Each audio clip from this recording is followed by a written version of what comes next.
Hello, good evening. Welcome to the Trey Olds Radio Show. Thank you for joining us today.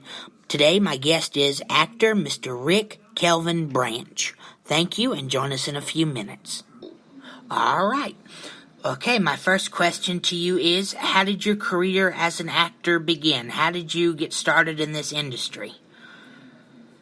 Well, I'll give you a little backstory. Okay. From 2007 all the way up to 2012, I was working 2 full-time jobs and working on 2 masters at the same time. So with those 2 endeavors, I completely was either working, writing, or sleeping. Working, writing, or sleeping for 5 years. So in 5 years, I hardly ever watched television because I didn't have time to watch television. Then after I got my masters, got 2 of them, and gave up the second job, I started looking at TV and like to play catch up.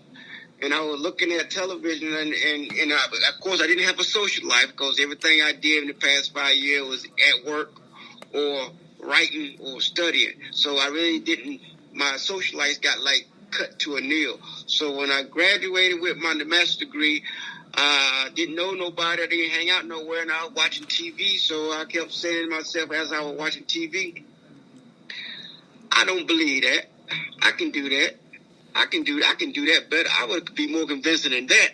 So with that said, I started going on Google and trying to figure out how to become a commercial actor. You know, like somebody for Tide or soap or dishwasher, or because most of the time I was looking at the commercials and I was trying to see how can I get into commercials and whatnot. Mm-hmm. So with that said, I ended up, I got burnt a couple times, but for the most part, I was told, or I found out that the best way to get into acting is to go via your church or community center or anything that you can get into on stage and do for free, to really get your taste of acting and see what it entails, to see if you really something that you want to do. So that's what I started doing. I went online and I searched for community plays, and I ended up going to a church in Fort Washington, Maryland, and auditioned for a role in The Coat of Many Colors. And the judges were so impressed that they gave me 2 individual roles in the same play, because they felt that I was able to pull it off. And from that point on, it just ignited a fire, and I was trying to investigate and talk to more people, and I started taking classes.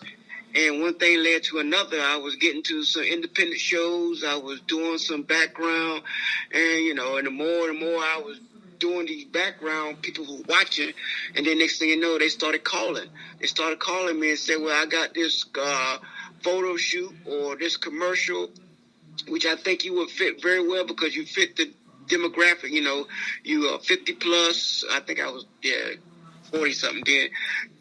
Black African American male, and we're looking for someone to play that role."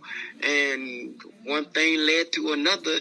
The more people started seeing me into these commercials, the more that people was calling. And then as I got copies of these things that I did, I started posting them on my social media account, and a lot more people started seeing these videos and these photos and these actions, and got even more calls. So I started joining these acting accounts where they go out and seek projects, and they let you know that there's a project. And so far things have flourished. I have met several A-list actors, actually met, not just seen them in the background, but actually met, talked to them, like Gail Gadot, Monique, and Danny Glover, and Sylvester Stallone, and quite a few others, but I can't remember right now, and I don't want to have no dead air on me trying to remember who all I met. But I met quite a few A-list actors, and I'm trying to be. And it's funny because when you see these folks on television, they do look like almost superheroes, but when you see them face to face, they look like ordinary persons. So I say to myself, I'm an ordinary person. I can become an A-list actor. All I gotta do is work hard and, just get the right part in the right signature role and meet the right people. I can become the very people that I am admired by. So, and to this day, I think I'm on the right path of achieving that. At least in my mind, I think, because I'm learning as I go. Yeah, and you always learn. You never stop learning in this business. That's true. I was quite similar as you. I started, I was on a complete different path. I started when I was young. I started in the industry when I was 13, but I didn't really...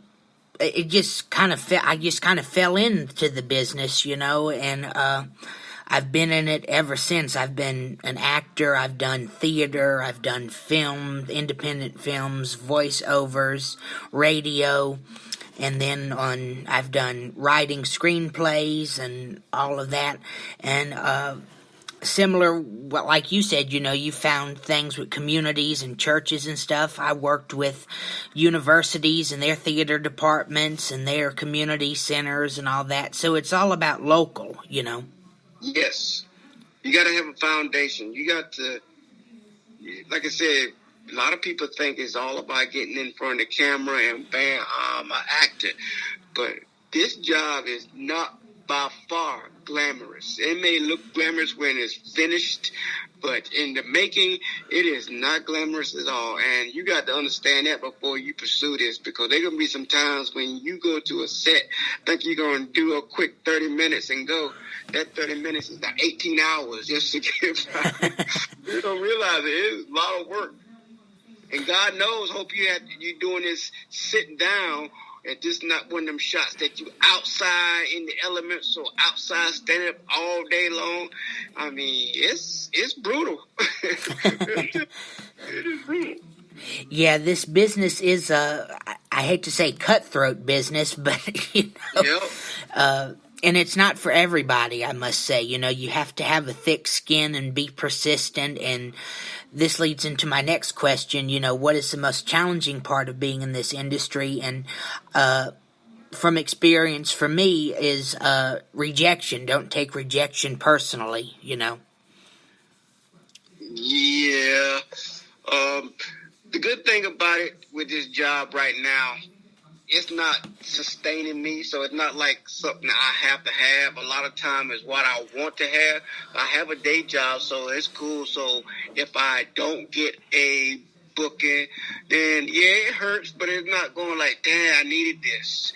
I mean, I want it more than I need it. So rejection, it does hurt, but it doesn't hurt to the point where I know a lot of people are doing this because they need to get something right. At this point, I want it because I want to be able to do things outside my box, and I want to grow my portfolio and let people know that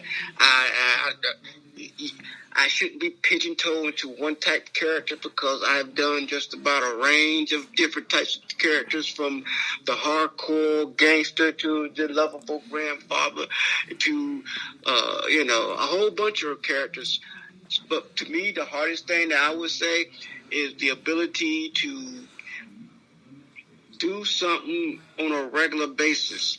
As I mentioned, I work a full-time job, and where I live now is not a whole lot of projects, and when I get projects, they are usually 3 hours plus away from where I am, and that takes up time. So that is something that I'm working around now. So it's getting to places that are closer so I can do more, projects. Yeah. Yeah, and it's slowly building up. I know Florida and Texas are slowly becoming havens for the entertainment industry, but mainly it's either New York or California. And where I'm at, it's slowly building up. I'm in Mississippi, and it's kind of building up like Texas and Florida. So it's all about location as well.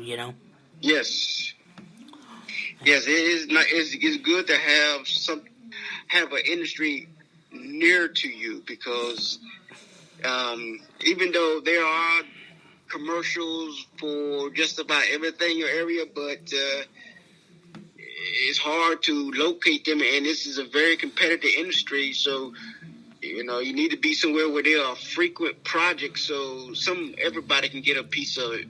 Because when you're in an area where there's not a whole lot of projects and there's a whole lot of people looking for projects, that makes it hard for people to get cast because there's not enough to go around. Mm-hmm. And that's another point about this industry. A lot of people think, and you mentioned this earlier, it's not a glamorous industry. A lot of people think it's where all the money's at, and that's not the case. Oh, no. Yeah, please, I hope people don't think that you can do this and it's going to sustain you. It does not sustain you. I tell people every day, I'm feeding the acting until it can feed me. Right now, project just get me. It just pay you enough to get you to the call time. It doesn't pay what you think it pays. But like these actors portray on TV like they live in the life. Shucks. You will have to pay. Even though you get casted, you probably paying more than you're earning because they don't pay you like that. And that's a misconception. Unless you're doing it because you want to do it, don't do it because you're trying to get rich because you won't. No, it's like any other job, really. You have good seasons and bad seasons, Yep. Are you involved in any upcoming projects? Are you involved in anything upcoming? Yes, actually, I have two. I have one called The New Norm Movie, which is a movie that centered around veterans who are going through, tough time after they become veterans. After become veterans, because there are some veterans that have like health issues or employment issue, education issue, housing issue, or just depressed, or have been through some things in the military that they don't have anybody they can talk to about, and trying to deal with that all by themselves, suffering in silence, can be very detrimental. So this movie counts to let veterans know who are going through that they are not alone. We hear you, we see you, and we are trying to help you find resources that can help you deal with, post-traumatic syndrome, Mm-hmm. And the other project that I have is called a 21st Century Band Movie. This is a period piece, the 1970s, and I am playing the role of an actual individual who lived in the Harris, Pennsylvania area. I play the father of a screenwriter, Takeshi Buford, and his brother, Greg Buford. Takeshi Buford wrote the screenplay, Set It Off, House Party, The Tiger Woods Story, and Booty Call. And I played a father in the 70s, which I I do my best to get my children to the point where they take on their own life and become successful at being who they became, which was a very good and awesome true story. And I am looking forward to see that as well. I already received my first compliment.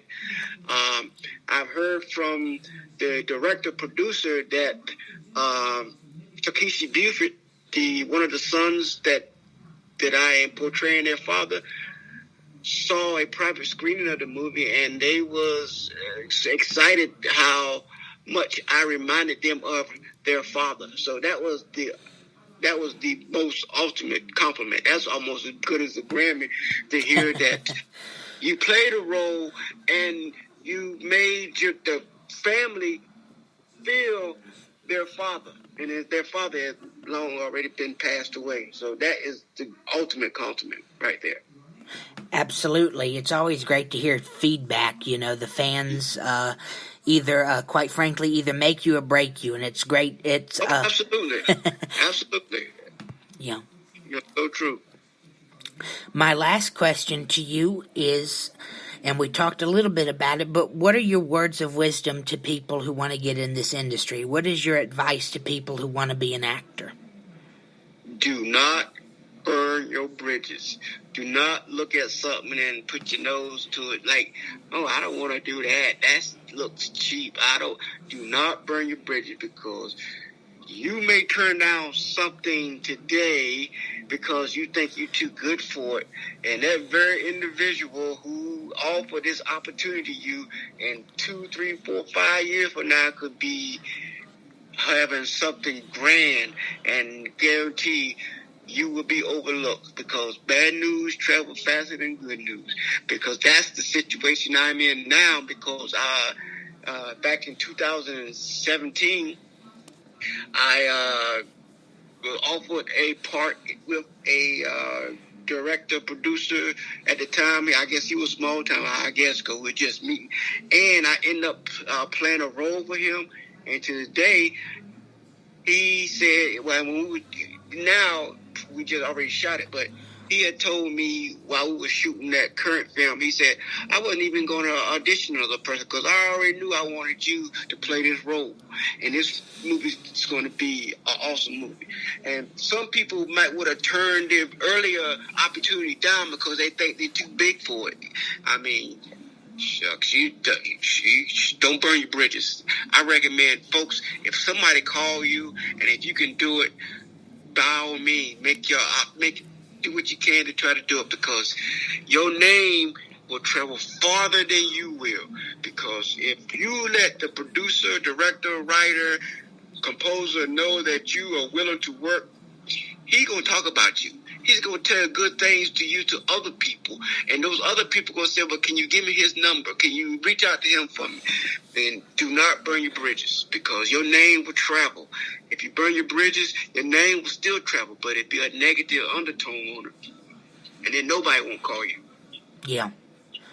Yeah, it's all about connections, and stay true to yourself. And, this is a business where you can't be lazy. This is a business where you're constantly working and finding work, and if you have a positive outlook on it, you will be successful in this business.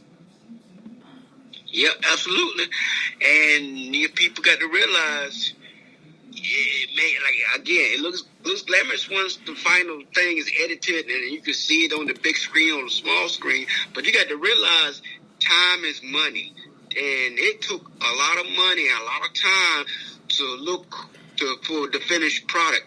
And when people don't have time to deal with people who's not willing to work, or not willing to just follow orders, because if you everything that a production does is based off of time, and that time is based off of money. And when you're wasting time, you're wasting money. And I guarantee, again, bad news will travel faster than good news. They will say, don't mess with that person, because they come here and they think they're the director. They come here and they think they know what to do. They don't want to listen. Those things will get said too, just like everything good will be said. Negative things will be said too. And then you're going to wonder why you can't get booked for a project you thought it was locked in to be yours. Yeah. Yeah, and that also goes to say, just be nice in this industry. Yes. Don't have a certain ego. I mean, you have to have an ego in some extent, but not over presumptuous, Yeah, you can be confident, but don't be cocky, because they can't. A lot of time production companies won't tolerate. They will say thank you and be polite while they got you there, but as soon as you leave, you won't come back. Absolutely. Well, Rick, thank you very much for letting me talk to you. It's been a pleasure. I'm glad we were finally able to do this. I know we've been trying to do it for a while, and thank you for letting me talk to you. Yeah. So how would this be heard, or where would this be heard, or is it postable to social media? Yes, it will be. I'll share it to your Facebook, and it will be able to be listened to on YouTube and iTunes and Spotify and all over. So yeah. Awesome. I'll send you a link to it. Yeah, most definitely. Okay, awesome. All right, I appreciate it. Thank you, Trey. Thank you. You have a good day. You too. Bye-bye. And that was actor Mr. Rick Kelvin Branch. For some reason, I can't get that out. Rick Kelvin Branch. Okay, we got it. Thank you very much for listening. And thank you, and join us next time. I think we have one more interview this weekend. Yes. Sunday the 27th at 1 p.m. Central Standard Time, we'll be interviewing actor Mr. Wally Welch. And thank you, and as always, God bless.